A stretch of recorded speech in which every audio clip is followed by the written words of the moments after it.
Setting sail. A world on the water. The phone is finally face down beside you. The emails have stopped, for now. The weight you carry hasn't lifted with the setting sun. It never does it? But tonight, let me take you somewhere else entirely. Somewhere where the weight of command was measured not in quarterly projections or burn rates, but in the lives of 5,000 men and the fate of nations. Picture this. October 1805. Dawn breaks over the Atlantic, 30 miles off the Spanish coast near Cape Trafalgar. The sea rolls in long, lazy swells beneath a sky that can't quite decide between storm and sunshine. And cutting through these waters, 27 ships of the British Royal Navy sail in two irregular columns, their white canvas catching the uncertain light like the wings of enormous seabirds.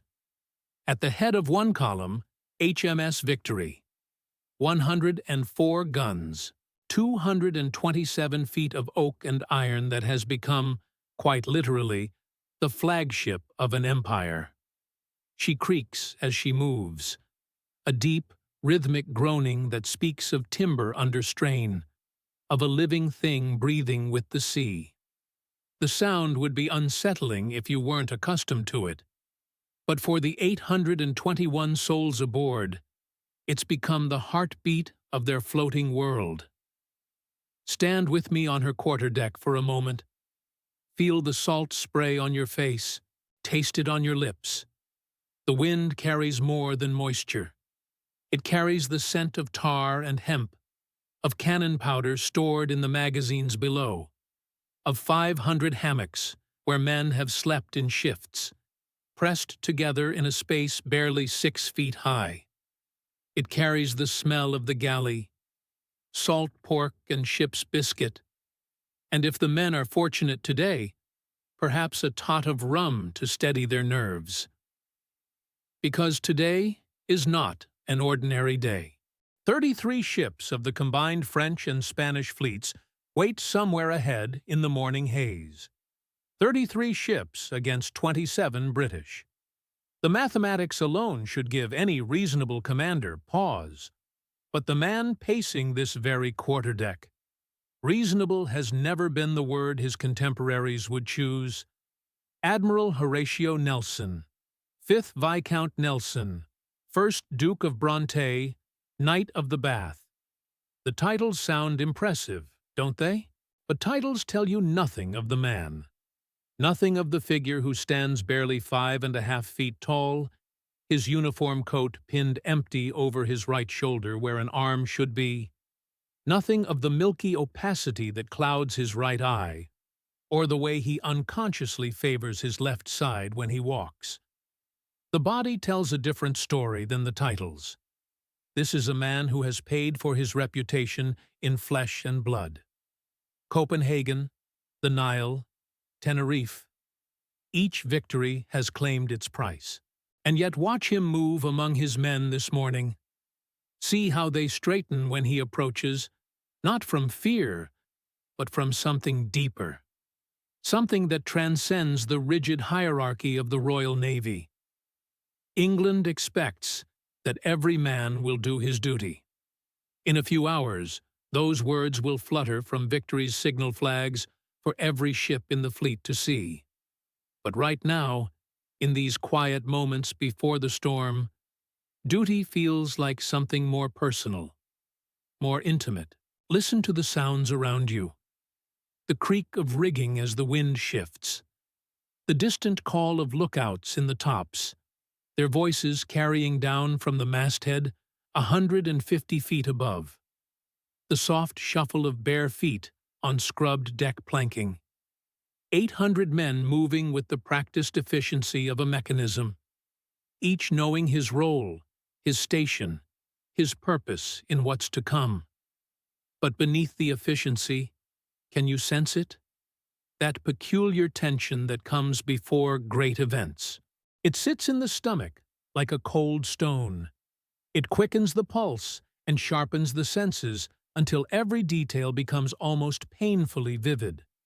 The way the morning light catches the brass fittings, the precise geometry of the gun crews as they check and double-check their charges, the flutter of signal flags against the pale sky. These men, boys, some of them, pressed into service from the taverns and streets of Portsmouth and Plymouth. They know what's coming. They've heard the stories of Trafalgar's sister battles. They know that before this day ends, some of the faces they see around them will be gone forever. And yet, they stay at their posts. They follow their orders. They trust in something larger than themselves. What drives such loyalty? What transforms a collection of individuals into something greater? Nelson understood this alchemy better than perhaps any commander of his age. He knew that men don't fight for king and country in the abstract. They fight for the man beside them, for the captain who knows their names, for the admiral who shares their dangers. And make no mistake, Nelson shares every danger his men face. He could command from the relative safety of the stern cabin. He could direct the battle from below, protected by 3 feet of solid oak. Instead, he chooses to remain here on the quarterdeck, resplendent in his dress uniform, every decoration and star of knighthood glittering like a beacon for enemy marksmen. His flag captain, Thomas Hardy, has pleaded with him to change into something less conspicuous. The reasoning is sound. Why make yourself a target? But Nelson refuses. This, too, is leadership. This willingness to stand exposed, to share not just the glory, but the genuine peril of command. The morning advances. The lookouts report sails on the horizon. First a few, then more, until the sea ahead seems crowded with canvas. The combined fleet, emerging from Cadiz like a pack of wolves finally ready to hunt. 33 ships in a ragged line of battle stretching across miles of ocean. French tricolors and Spanish ensigns snapping in the breeze alongside the revolutionary fervor that has convulsed Europe for more than a decade. At their head, the Bucentaure, flagship of Vice Admiral Pierre-Charles Villeneuve, a capable commander trapped between Napoleon's impossible demands and the reality of the sea. The Emperor wants his fleet to control the English Channel long enough for the Grande Armée to cross. Villeneuve knows his ships, his crews, his chances, and the mathematics are unforgiving. But mathematics don't account for everything, do they? They don't measure the weight of expectation, the burden of command, the 1,000 small decisions that separate victory from disaster. You understand this better than most. Every day you make choices with incomplete information, betting everything you've built on calculations that feel more like prayers. Nelson's choice today defies conventional wisdom entirely. Instead of forming the traditional line of battle, ship matching ship in orderly parallel ranks, he's arranged his fleet in 2 columns. They'll sail directly at the enemy line, accepting the terrible vulnerability of the approach for the chance to break through and create chaos. It's audacious. It's dangerous. It risks everything on a single moment of contact. The textbooks would call it madness. But Nelson sees something the textbooks miss. He sees that his captains are better trained, his crews more experienced, his ships better maintained. He sees that in close combat, ship against ship, the British have advantages that distance neutralizes. Most importantly, he sees that his men believe in him. And belief, as you know, can be the difference between what's possible and what's inevitable. The wind freshens slightly, filling Victory's sails with renewed purpose. The great ship surges forward, her bow cutting through the swells with increasing urgency. Around her, the rest of the fleet maintains formation, Temeraire close on the starboard quarter, Neptune and Leviathan following in line. Each ship a small city, a complete world unto itself, now committed to Nelson's vision. On the gun decks below, the crews wait beside their cannons. 18-pounders on the upper deck, 24-pounders on the middle deck, and the massive 32-pounders on the lower gun deck, each capable of hurling iron shot with enough force to shatter oak beams 2 feet thick. The guns are loaded, primed, and ready. All that remains is to close the distance. But distance, in naval warfare, is measured in more than miles. It's measured in time. Time to think, to worry, to imagine what's coming. Time for courage to falter or resolve to strengthen. Time for the weight of command to settle fully on the shoulders of those who must decide not just their own fate, but the fate of all who follow them. Nelson checks his watch. The enemy line grows clearer with each passing moment. Soon, very soon, the morning's careful preparation will give way to the afternoon's chaos. The neat formations will dissolve into individual duels. The grand strategy will become personal survival. And everything, the fate of the fleet, the security of Britain, the balance of power in Europe, will depend on how well 800 men aboard HMS Victory can serve their guns and trust their training. The weight you carry tonight feels different now, doesn't it? Still real, still pressing, but perhaps more manageable. What you're building matters. The decisions you make ripple outward in ways you may never fully see. But you're not the first to shoulder such responsibility, and the morning always comes.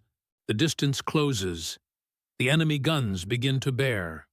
And Admiral Nelson, standing calmly on his quarterdeck, prepares to discover whether audacity and belief can indeed overcome the mathematics of war. Life below decks, the heart of the ship. But let's step away from the quarterdeck for a moment, away from the weight of command and the burden of decision.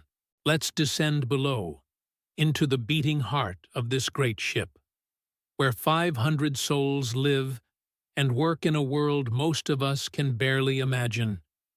You see, while Nelson stands in his blue coat contemplating tactics that will reshape history, the true life of HMS Victory unfolds in the dim spaces below decks. Here, in these cramped wooden corridors that smell of tar and hemp and humanity, ordinary men go about the extraordinary business of keeping a floating city alive. The gun decks stretch away in both directions, low-ceilinged caverns where grown men must duck their heads. Hammocks hang in neat rows, each allocated just 14 inches of space. 14 inches. Think of that. These sailors, who've left behind wives and sweethearts, children and aging parents, sleep shoulder to shoulder with strangers who've become closer than brothers. Thomas Fletcher, able seaman, aged 23, lies in his hammock thinking of his Mary back in Portsmouth. He's been at sea for 2 years now, pressed into service while walking home from the dockyard.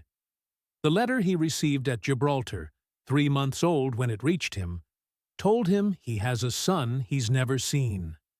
"Little Thomas," she wrote, "born with his father's stubborn chin." Fletcher's hands are rope-scarred and tar-stained.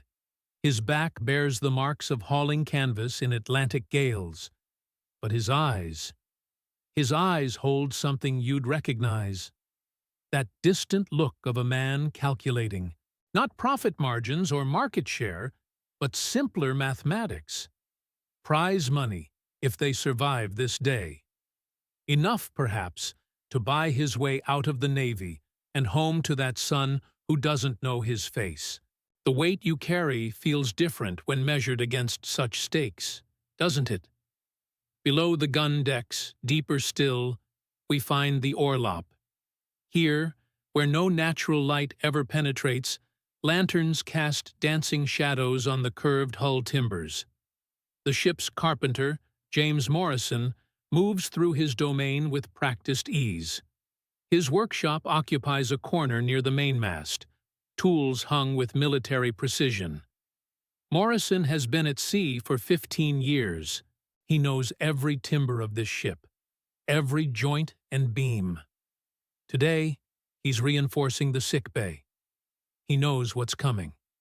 The surgeon will need space, and the wounded will need, well, they'll need what comfort these wooden walls can provide. Morrison works quietly, methodically, each nail driven home with the same care you might take in crafting a business plan. Because lives depend on his work holding true. The sounds down here are different. Above, you hear the wind and the shouts of command. But here, you hear the ship herself. The creak of timber under strain. The whisper of water along the hull. The scratch of rats in the hold. Yes, rats. Hundreds of them, as much a part of the ship's company as any sailor. They've learned to live with the rhythm of naval life, these creatures. When the guns begin to fire, they'll retreat to the deepest corners, waiting like everyone else for the thunder to pass. In the galley, John Davies tends his fires. Welsh by birth, pressed from a merchant vessel off the coast of Ireland, Davies has become something of a philosopher in his domain. He feeds 500 men from a space smaller than your bedroom. Salt pork and ship's biscuit. Burgoo when supplies allow. And always the careful rationing of water. Fresh water. More precious than wine. Davies knows each man's appetite, their quirks and complaints. Young Jimmy Hartwell, the powder monkey, who saves his meat ration to trade for extra biscuit. Old Samuel Wright, gun captain on the lower deck, who hasn't complained once in 3 years about food that would make a dog weep. These details matter to Davies. In a world where comfort is scarce, a cook who remembers your preferences becomes something approaching a saint. The intimacy of it strikes you, doesn't it? This forced community, where privacy is impossible and survival depends entirely on trust. Where the success of your endeavor, of what you're building together, rests not on individual brilliance, but on collective faith. High above, in the maintop, another world entirely. Here, 60 feet above the deck, young William Harper clings to the rigging. 17 years old, from a farm in Devon, Harper joined willingly. The sea called to him, he said. Adventure. Prize money. The chance to see the world beyond hedgerows and harvest time. The view from here is magnificent and terrible. The French and Spanish ships loom larger now, their hulls dark against the morning light. Harper can see the activity on their decks, tiny figures moving like ants. He knows that in those distant ships, young men much like himself are checking their weapons, saying their prayers, thinking of home. But Harper's job isn't to philosophize. He tends the sails, adjusts the rigging, watches for signals from the flagship. His hands move with the unconscious skill of months at sea. These ropes and canvas have become extensions of his own body. When the order comes to change course, to adjust sail, Harper and his mates will dance across yards high above the deck with a grace that would humble any performer. The wind up here carries sounds from across the water. Faint music from one of the Spanish ships. Someone playing a guitar, the distant sound of hammering as crews make final preparations, and underneath it all, the whisper of canvas and the song of wind through rigging. This is Harper's office, his domain. No walls, no ceiling, just sky and sea, and the endless dance of sail and wind. Down in the depths of the ship, in spaces so low a tall man cannot stand upright, the midshipmen mess together. Boys, really. The youngest, Charles Pemberton, is 13, the son of a country rector, sent to sea to make his fortune or find his grave. The mathematics are stark at 13. No quarterly reports to soften the reality. No pivot strategies or market repositioning. Just survival, and the hope that courage might prove sufficient. These boys, for that's what they are, despite their uniforms and their responsibilities, these boys carry a different weight than yours. They've left behind everything familiar for this floating world of discipline and danger. They study navigation by candlelight, learn the complex mathematics of wind and tide, memorize the endless protocols of naval warfare. Pemberton writes in his journal most evenings. Careful observations about the weather, the ship's position, the mood of the crew, but between the official entries, in cramped handwriting, he records his fears. The nightmares about drowning, the homesickness that strikes without warning, the terrible responsibility of commanding grown men when you've barely begun to shave. Tonight, he writes, the French fleet grows larger as we approach. Mr. Morrison says we'll be in action by noon tomorrow. I have checked my dirk 3 times and said my prayers twice. Mother would be proud, I think, or perhaps terrified. I find I am both. In the sick bay, Surgeon William Beatty makes his preparations with methodical calm. Beatty is a learned man, university-educated, who might have lived comfortably treating the gout and vapors of London society. Instead, he's chosen this harder path, the challenge of medicine practiced under the most extreme conditions imaginable. His instruments are laid out with surgical precision. Bone saws and bullet extractors, silk thread for sutures, laudanum for pain. He knows that tomorrow will test every skill he possesses. Men will be brought to him with wounds that would challenge the finest hospitals in Europe. And he'll treat them here, in a space that rocks and pitches with every wave, by the light of swinging lanterns, while cannon thunder overhead. Beatty moves among his supplies with the same focused attention you bring to your most critical decisions. Each tool checked, each medicine measured, because when the moment comes, there will be no time for hesitation, no opportunity for second-guessing. Lives will hang on his preparation, his skill, his ability to remain steady when everything around him dissolves into chaos. The weight he carries. Can you feel it? The knowledge that his competence, his readiness, will mean the difference between men returning to their families or being sewn into canvas and committed to the deep.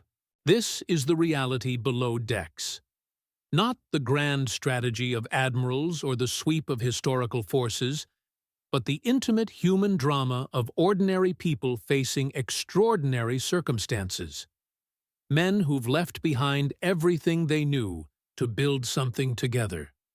This floating community, this instrument of national will, this family of strangers bound by common purpose. The weight you carry tonight, it's real, substantial, worthy of respect. But you're not alone in bearing such responsibility. In every generation, in every endeavor that matters, there are those who shoulder the burden of leadership, who make the hard decisions, who carry the hopes and fears of others.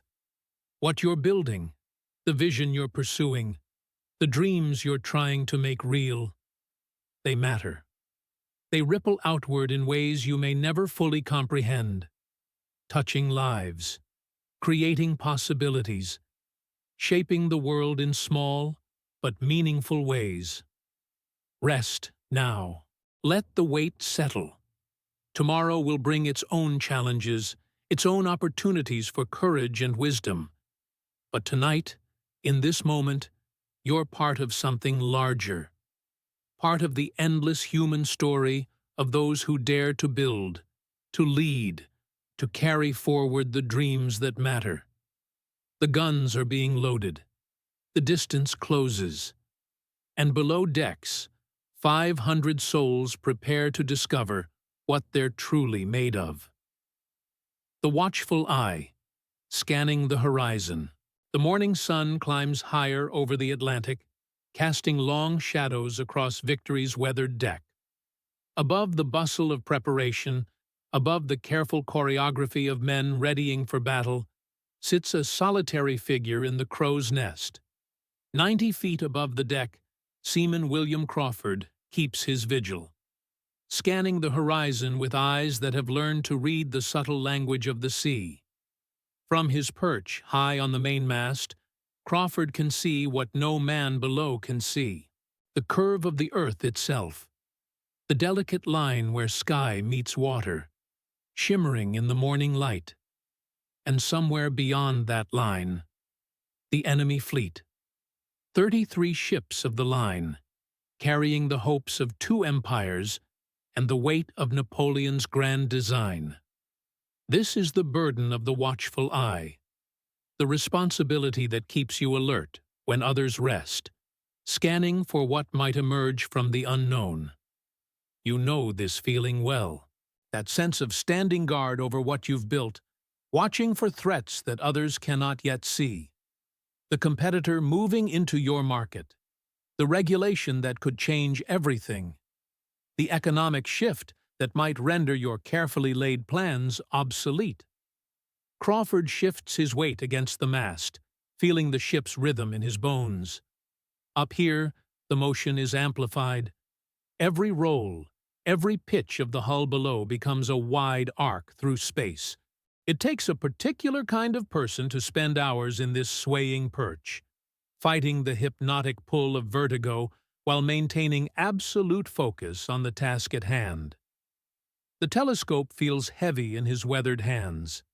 Brass and glass, precision crafted by London's finest instrument makers. Through its lens, the distant becomes near. The impossible becomes visible. But it requires patience. The kind of deep, abiding patience that comes only with understanding the true nature of vigilance. You cannot force the horizon to reveal its secrets. You cannot will the enemy ships into view through sheer determination. You can only watch and wait and trust in your ability to recognize the moment when everything changes. Below him, the deck teams continue their preparations. The gun crews run through their drills with mechanical precision. Powder monkeys scurry between decks, their arms full of cartridges. The bosun's mates call out orders in voices hoarse from years of salt air and authority. But up here, in the crow's nest, there is only silence, and the endless whisper of wind through rigging. Crawford knows that his eyes are not his alone. They belong to every soul aboard Victory. To Nelson, pacing the quarterdeck with that restless energy that marks all great commanders.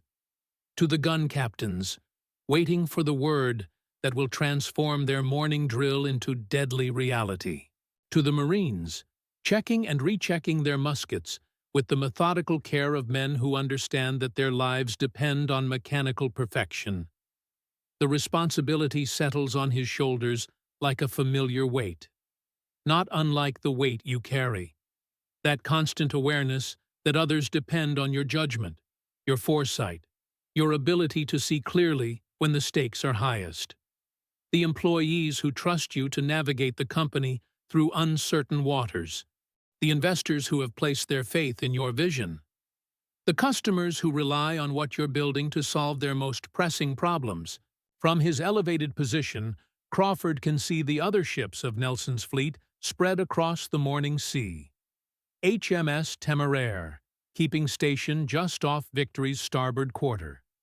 HMS Neptune, her massive bulk cutting through the swells with ponderous grace.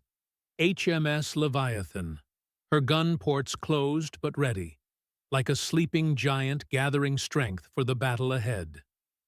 Each ship carries its own watchman, its own pair of eyes scanning the horizon, its own guardian of the fleet's collective awareness. This is how great enterprises survive and thrive, not through the heroic vision of a single leader, but through the distributed vigilance of many, each taking responsibility for their piece of the larger picture. The morning light shifts, and Crawford adjusts his position to avoid the glare. Hours of practice have taught him to read the subtle signs that most would miss. The way light bends differently over distant sails, the barely perceptible smudge that might be smoke from a ship's galley fire, the flight patterns of seabirds that could indicate the presence of vessels beyond the visible horizon. This is the craft of anticipation, the art of seeing not just what is, but what might be. Every successful leader develops this sense, this ability to detect the weak signals that precede major changes. The customer complaint that hints at a deeper product flaw, the talented employee's subtle shift in engagement that suggests they're considering other opportunities, the market trend that's still too small to show up in the quarterly reports, but large enough to reshape your entire industry. The ship's bell chimes 8 times, marking the passage of another hour. Still no sign of the combined fleet. But Crawford knows they're out there. Intelligence reports have confirmed it. Spanish and French ships of the line, sailing north from Cadiz under Admiral Villeneuve's command. Somewhere beyond the horizon, their own lookouts are scanning the sea, searching for Nelson's approaching fleet. It's a strange dance, this mutual hunt across empty ocean. Two forces seeking each other across hundreds of square miles of water, each hoping to gain the advantage of first sight. The fleet that spots its enemy first gains precious minutes to prepare, to position, to seize the initiative that could determine the outcome of everything that follows. You understand this dynamic in your own sphere. The constant awareness that while you're building and planning and executing, others are doing the same. Competitors with their own vision, their own determination, their own belief that they can reshape the market in their favor. The challenge is not just to build well, but to build with awareness. To maintain that watchful eye, even as you focus on the immediate demands of creation. A gull circles the mainmast, its harsh cry cutting through the morning air. Crawford watches it wheel away toward the south, following some instinct older than human navigation. Even the birds are part of the great web of information that surrounds every significant moment. Everything is connected. Everything carries meaning for those who know how to read the signs. The rigging creaks and sings in the steady wind. Below, he can hear the rhythmic thud of hammers as the carpenter's crew makes final adjustments to the gun carriages. The soft shuffle of bare feet on deck as sailors move about their duties. The distant sound of someone playing a fiddle in the forecastle. A melancholy tune that speaks of home and longing, and the strange peace that comes before great trials. This is the texture of vigilance. Not the dramatic tension of crisis, but the quiet persistence of preparation. The daily choice to remain alert, to stay focused, to keep scanning the horizon even when nothing appears to be happening. Especially when nothing appears to be happening. Crawford shifts the telescope to a different quadrant, methodically sweeping the sea from north to south. The lens reveals details invisible to the naked eye, the subtle variations in wave patterns, the distant flicker of whitecaps, the almost imperceptible haze that marks the boundary between sea and sky. But still no sails. Still no sign of the fleet that will transform this peaceful morning into something else entirely. The waiting is perhaps the hardest part. The knowledge that change is coming, that everything you've prepared for is about to be tested. But not knowing exactly when or how. You've felt this tension in your own journey.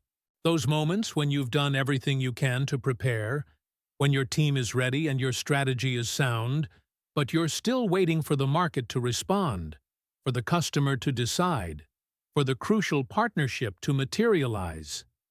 In those moments, the temptation is to act for the sake of action. to abandon the patient watch in favor of movement, any movement, that might bring resolution closer. But Crawford knows, as you've learned, that premature action can be worse than no action at all. The art of leadership includes knowing when to wait, when to trust in your preparation, and let events unfold according to their own logic. The sun continues its arc across the sky, and the quality of light begins to shift. Morning is giving way to midday, and still the horizon remains empty of enemy sails. But Crawford maintains his vigil, understanding that his role is not to create the moment of contact, but to recognize it when it comes. To be the first to see what others will soon confront. To sound the alarm that will set everything else in motion. This is your role as well, standing watch over what you've built, maintaining that careful balance between patience and readiness, between confidence in your vision and awareness of the forces that could reshape everything. The weight you carry includes this responsibility, to see clearly, to judge wisely, and to act decisively when the moment demands it. The lookout's vigil continues. The horizon holds its secrets, and somewhere in the distance, 33 enemy ships draw closer to their appointment with history. Daily rhythms, a floating world. The morning light grows stronger now, casting long shadows across Victory's weathered decks.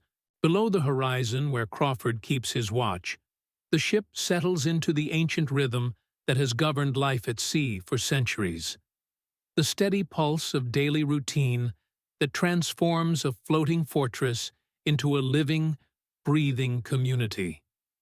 Listen. Can you hear it? The soft whisper of rope against wood as the bosun's mates begin their rounds.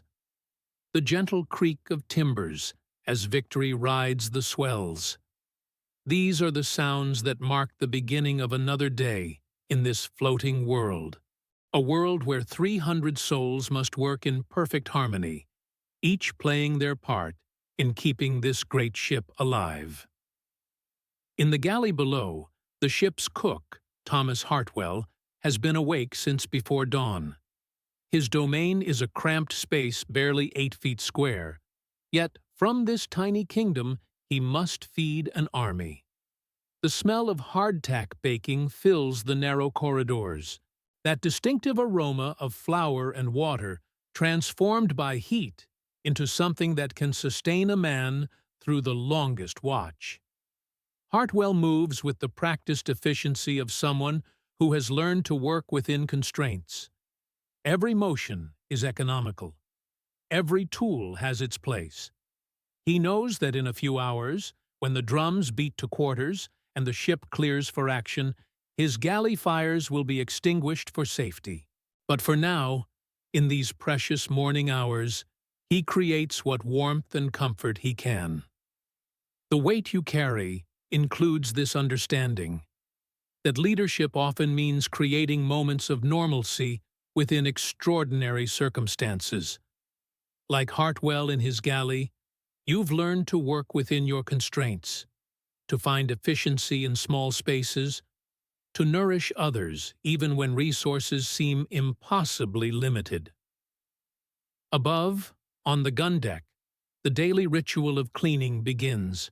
Seamen emerge from their hammocks and immediately set to work with holy stones, blocks of sandstone that scrub the deck planks to a bone-white cleanliness. The sound is rhythmic, almost meditative. Dozens of men working in unison, their movements synchronized by years of practice. Water cascades across the deck as they work, carrying away the salt and grime of yesterday's labors.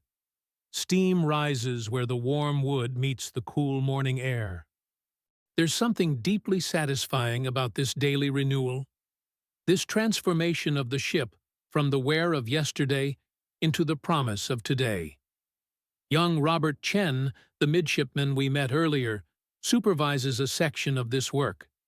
His voice carries the careful authority of someone still learning to command. firm enough to ensure the work is done properly, gentle enough to maintain the respect of men twice his age.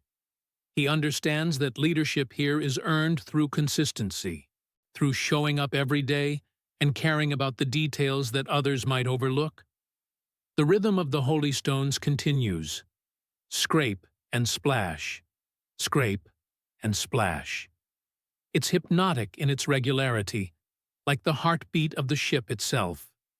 This is the sound of discipline made manifest, not the harsh discipline of punishment, but the gentle discipline of routine that creates order from chaos.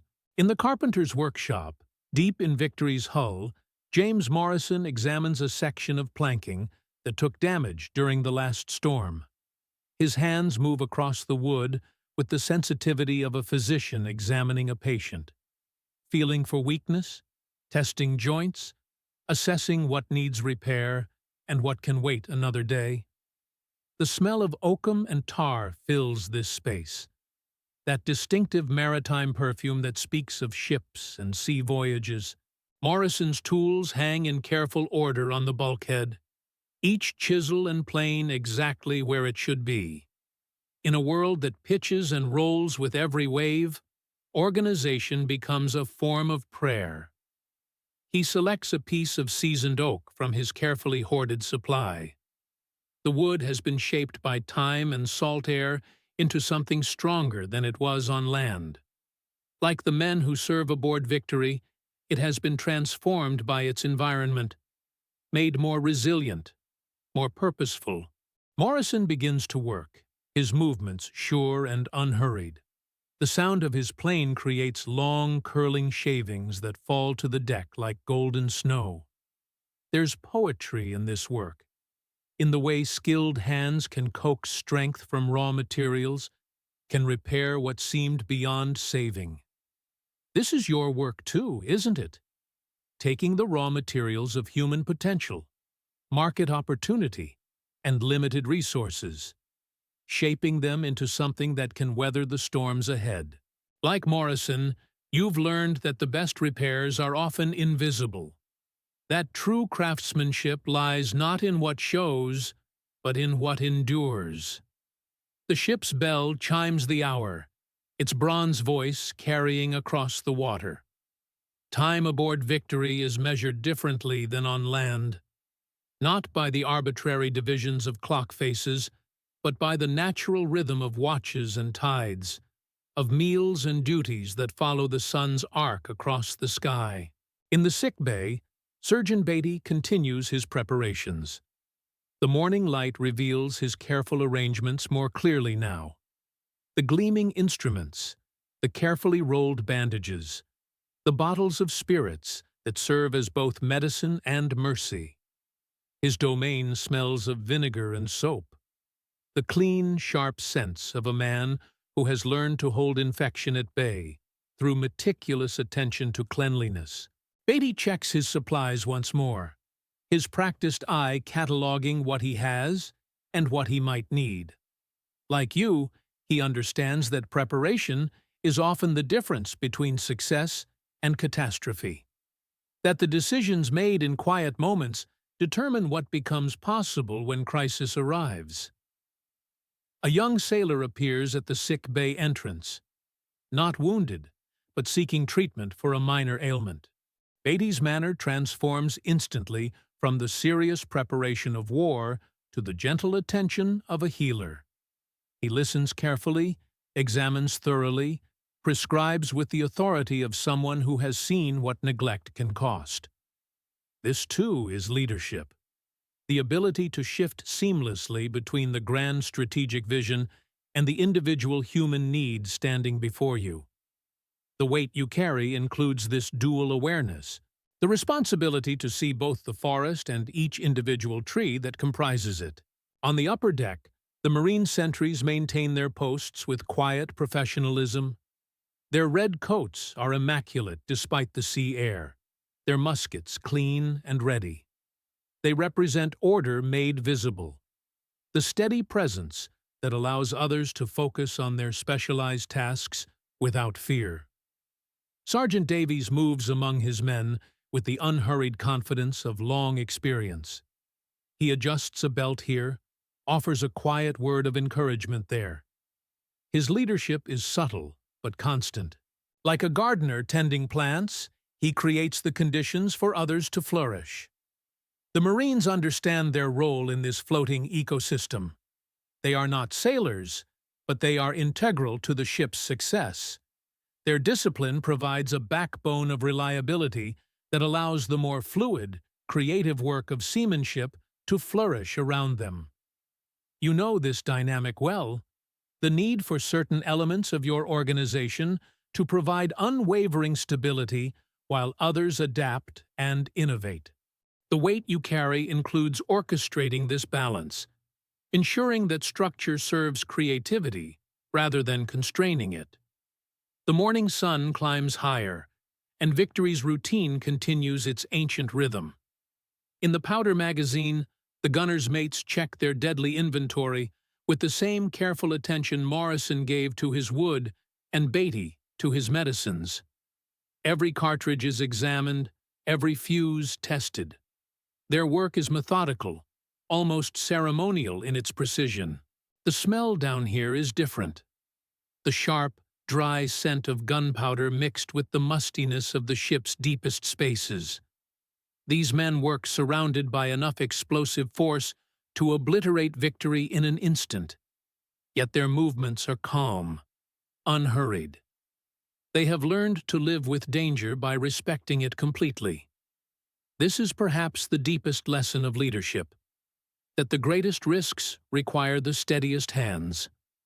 The weight you carry includes this paradox, that the higher the stakes, the more important it becomes to maintain your calm, your precision, your respect for the forces you're working with. Above them, the ship's routine continues. Hammocks are stowed, decks are cleaned, equipment is inspected and maintained. Every task is performed as if Victory might sail for months more, as if the enemy fleet spotted on the horizon might be a false alarm, as if this day might be just another day in the endless cycle of naval service. Yet, beneath this normalcy, everyone aboard feels the subtle tension of approaching action. It's not fear exactly. It's the heightened awareness that comes when routine might soon give way to chaos, when all this careful preparation might suddenly be put to its ultimate test. The ship's bell chimes again, marking another segment of time in this floating world.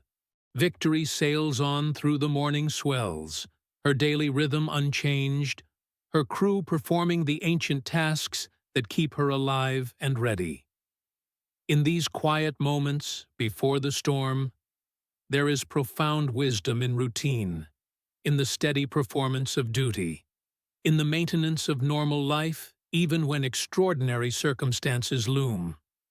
The weight you carry is sustained not by grand gestures, but by this daily discipline, this commitment to doing what must be done, when it must be done, regardless of what tomorrow might bring.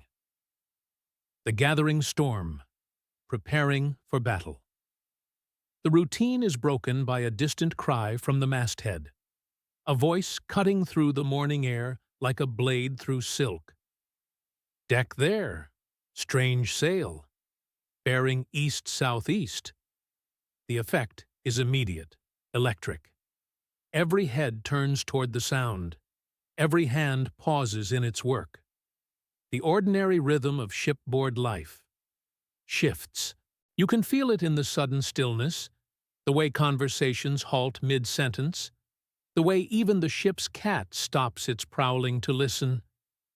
This is the moment every leader knows, when preparation meets reality, when all the planning and drilling and careful consideration suddenly crystallizes into something immediate and unavoidable. The weight you carry, it changes in these moments. It becomes sharper, more focused, like light through a lens. Captain Hardy appears on deck with that measured stride that speaks of years at sea. He raises his telescope, scanning the horizon where the lookout's keen eyes have spotted what might be destiny approaching. There's no hurry in his movements, no visible anxiety, just the practiced calm of a man who has learned to meet uncertainty with steady nerves. "Signal the fleet," he says quietly to the signal lieutenant. "Strange sail in sight." And with those words, the machine of war begins to turn. The signal flags climb Victory's rigging like colorful prayers against the morning sky. Red, white, blue, each combination carrying meaning across the miles of water that separate the British ships. You watch them snap and flutter in the breeze, these simple pieces of cloth that will coordinate the movements of thousands of men and dozens of ships. There's something profound in this, the way complex intentions can be reduced to simple signals, the way leadership sometimes requires stripping away everything unnecessary to communicate what truly matters. In your own work, in what you're building, how often do you find yourself searching for that same clarity, that ability to cut through complexity and signal what's essential? The other ships respond quickly. Telescopes flash in the morning sun as captains scan the horizon. Signal flags climb their own rigging in acknowledgement.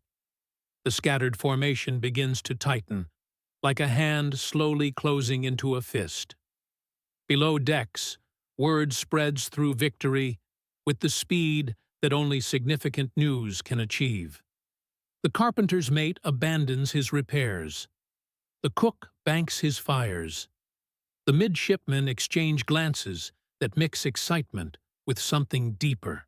The recognition that their long preparation may soon be tested in ways that no amount of drilling can fully prepare them for. In the gun deck, the transformation is remarkable to witness. These same spaces where men have eaten their breakfast, told their stories, written their letters, they become something else entirely. The long guns, those massive iron beasts that have slumbered behind their ports, begin to stir to life. The gun crews move with practiced efficiency, but there's a different quality to their movements now. The casual banter falls away, replaced by focused concentration. Hands that moments ago were mending sailcloth or splicing rope now check and recheck the tools of their trade. Rammers, sponges, priming wires, cartridge boxes. The smell of the gun deck changes too. The everyday odors of tar and hemp and unwashed bodies give way to something sharper. The metallic scent of iron, the acrid promise of gunpowder, the oiled leather of cartridge cases being opened and inspected. This is what readiness looks like. Not the frantic scrambling of the unprepared, but the smooth transition from one state to another. These men have drilled these movements hundreds of times. They know their roles, understand their responsibilities, trust in their training and in each other. There's wisdom here for the weight you carry. True preparation. It doesn't announce itself with drama or urgency. It reveals itself in moments like these, when ordinary people transform ordinary spaces into something capable of extraordinary purpose. The foundation you've built through daily discipline, through consistent attention to detail, it's in these crucial moments that its true value becomes clear.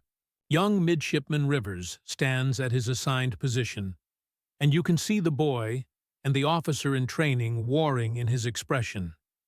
His hands shake slightly as he checks his dirk, that small sword that marks his rank. But his voice is steady when he calls out orders to the powder monkeys, those even younger boys who will soon be racing through the ship's corridors, carrying cartridges to feed the hungry guns. There's something deeply moving about watching these young faces, seeing them grapple with responsibilities that would challenge men twice their age. They carry their own weight, these boys on the edge of manhood, the weight of proving themselves worthy of the trust placed in them, of living up to the traditions they've inherited, of not letting down the men who depend on them. Perhaps you recognize something of yourself in their struggle, that moment when you first felt the full weight of leadership, when you realized that others were looking to you for direction, for confidence, for the steady hand that would guide them through uncertainty. The ship's surgeon, Mr. Beatty, makes his own preparations in the cockpit below. Here, in the ship's depths, where the waterline offers some protection from enemy fire, he arranges his instruments with the same careful attention the gun crews give to their weapons. Saws and knives, needles and thread, tourniquets and bandages. The tools of a different kind of battle, one fought against pain and injury and death itself. There's no glory in what he prepares for, only the grim necessity of caring for broken bodies, of making impossible decisions about who can be saved and who cannot. Yet he goes about his work with the same quiet professionalism that marks every corner of this ship. The weight he carries. It's different from yours, perhaps, but no less significant. On deck, the morning sun climbs higher, burning away the last wisps of dawn mist. The horizon that seemed empty an hour ago now shows dark specks, distant ships that grow larger and more distinct with each passing minute.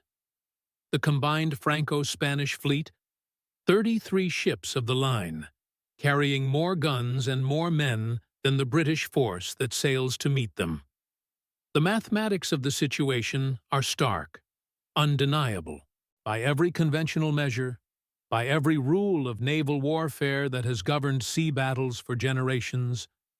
Nelson's fleet should not engage, should not risk everything on a single desperate throw of the dice. But there's something beyond mathematics at work here, something that speaks to the heart of leadership itself. Sometimes the weight you carry, it demands that you move beyond the safe calculations, beyond the careful hedging of bets. Sometimes it requires you to trust in something deeper than numbers, in preparation, in purpose, in the belief that extraordinary outcomes require extraordinary commitment. You can see it in the way the British ships maintain their course. No hesitation, no wavering. These captains, these crews, they've chosen to follow Nelson's vision, to trust in his unconventional tactics, to believe that audacity backed by skill and preparation can triumph over superior numbers. The signal lieutenant approaches Captain Hardy with the message book, pages fluttering in the strengthening breeze. Hardy nods, raises his telescope once more, then gives the order that will echo through naval history. Make the signal. England expects that every man will do his duty. The flags climb the rigging, a simple message that somehow captures everything these men have prepared for, everything they've trained for, everything they believe in. Not a demand for heroism, not a call for impossible sacrifice, just an expectation that each man will do what he knows how to do, what he's prepared to do, what duty requires him to do. There's profound wisdom in that simplicity. The weight you carry, it's not about demanding the impossible from yourself or from those who work with you. It's about creating conditions where people can do their best work, where preparation meets opportunity, where ordinary people can achieve extraordinary things simply by being fully themselves. The message spreads through the ship like ripples on water. In the gun deck, men nod grimly and return to their preparations. In the rigging, sailors check their knives and marlin spikes.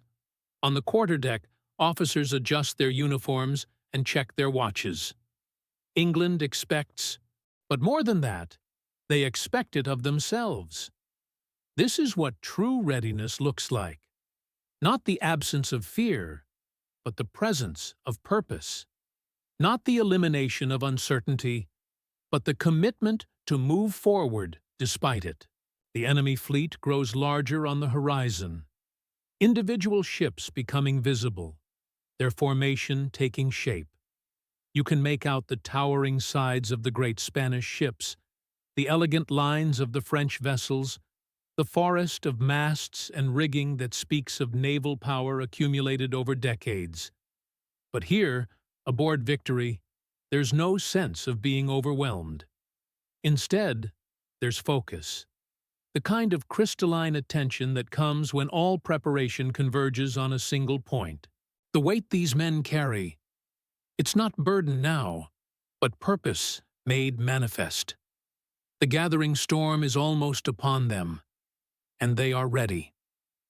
Aftermath and reflection, a sea of memories. The battle is over. The guns have fallen silent across these waters. And in that silence, something profound settles over HMS Victory. Not the emptiness you might expect after such thunder, but a different kind of weight entirely. The weight of what has been accomplished, and what has been lost. You know this feeling, don't you? That moment after the crisis has passed, when your team has pulled through against impossible odds, when the deal is finally closed, or the product launched, or the company saved. And suddenly, you're left with the magnitude of what you've all been through together. The exhaustion isn't just physical. It's the deep tiredness that comes from having given everything, and the quiet recognition of what that giving has cost. The afternoon sun slants differently now across Victory's blood-stained decks. The same planks that felt the thunder of 32-pound cannons now echo only with the measured steps of men moving with a different purpose entirely. No longer the urgent choreography of battle, but the careful, reverent work of accounting for what remains. Below decks, Dr. Beatty moves between the wounded with the same methodical care he showed in preparation. But his hands work now not in anticipation of violence, but in its aftermath. Each bandage he applies, each wound he tends, these are the tangible markers of what leadership costs, not just for those who command, but for those who follow, for those who believed in something larger than themselves and paid the price that belief sometimes demands. You understand this weight, don't you? The responsibility you feel, not just for the decisions you make, but for their consequences in other people's lives. The team members who've worked weekends because they believed in your vision, the employees who've taken pay cuts to keep the company afloat, the families affected by every choice you make in that corner office or at that kitchen table where you run your business at midnight, the midshipmen, those young men who began this day as boys. They move differently now, not with the eager energy of morning, but with something harder to define. They've seen what they're capable of. They've discovered reserves of courage they didn't know they possessed. But they've also witnessed the price of that courage. In friends who won't see another sunset. In officers who fell doing their duty. In the terrible arithmetic of what victory sometimes requires. There's a lesson here about the weight you carry, about how the challenges that nearly break you also reveal who you truly are, how the moments that demand everything from you, they don't just test your resolve, they forge it. They transform not just what you can accomplish, but who you become in the accomplishing. The crew works in small groups now, their movements deliberate and respectful. They're repairing what can be mended, securing what remains, preparing for the long journey home. But there's something else happening too, something you can see in how they look at each other, in the quiet words they exchange, in the way they go about their tasks. They're processing what they've been part of. This thing they've accomplished together, it's changed them, not just as sailors, but as men.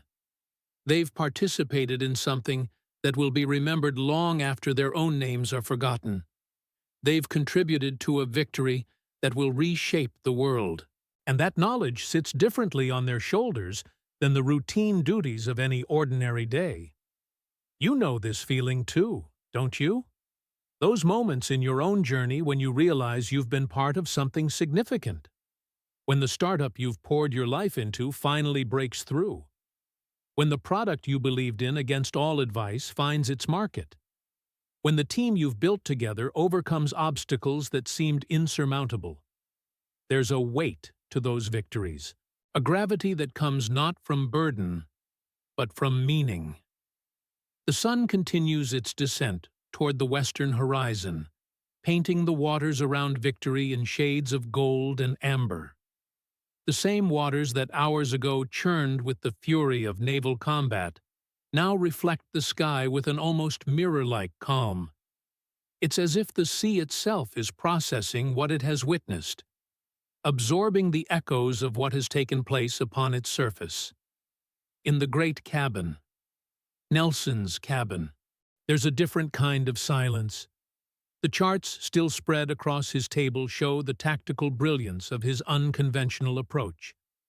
The breaking of the enemy line, the concentration of force at the decisive point, the calculated risk that paid the ultimate dividend. But the man who conceived that strategy, who carried the weight of that decision, he won't see the full consequences of what he set in motion. This is perhaps the heaviest burden of all for those who lead. The knowledge that the vision you pursue, the future you're building, you may not live to see it fully realized.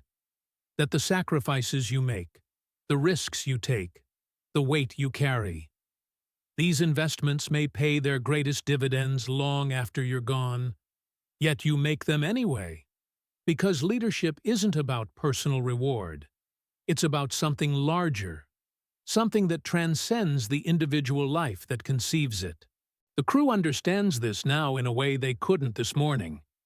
They've witnessed leadership in its purest form, not as privilege or position, but as service, as the willingness to carry weight that others cannot bear, to make decisions that others cannot make, to sacrifice what others cannot sacrifice, for the sake of what everyone believes in together.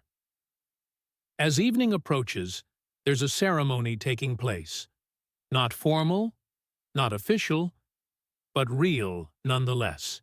The way the men speak Nelson's name, the reverence in their voices when they recount his final words, the careful attention they pay to every detail of how he met his end. They're creating something here, a story that will outlive them all, a narrative of leadership that will inspire others long after victory has returned to Portsmouth, long after these waters have forgotten the thunder of this day. You're creating something similar, aren't you? In the way you handle the challenges that come your way, in how you treat your team when times are difficult, in the example you set when no one is watching and when everyone is. The story of your leadership, it's being written in 1,000 small moments, in decisions that feel routine but compound into something significant, in the weight you carry so others don't have to. The wounded are being made as comfortable as possible. The dead are being prepared for their final journey home. The ship itself is being patched and strengthened for the voyage ahead. But something else is happening too. Something less tangible but equally important.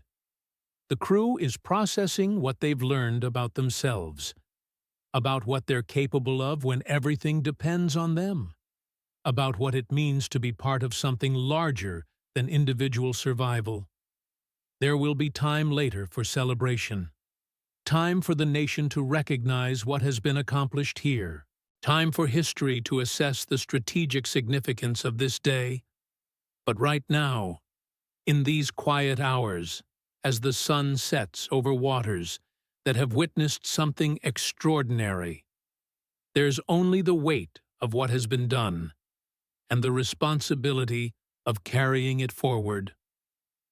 The ship's bell marks the passing hours with its familiar rhythm, the same sound that structured their day from the very beginning, that called them to duty when the morning was young and the enemy was still just a possibility on the horizon. Now it marks a different kind of time, the time after, the space between what was accomplished and what comes next.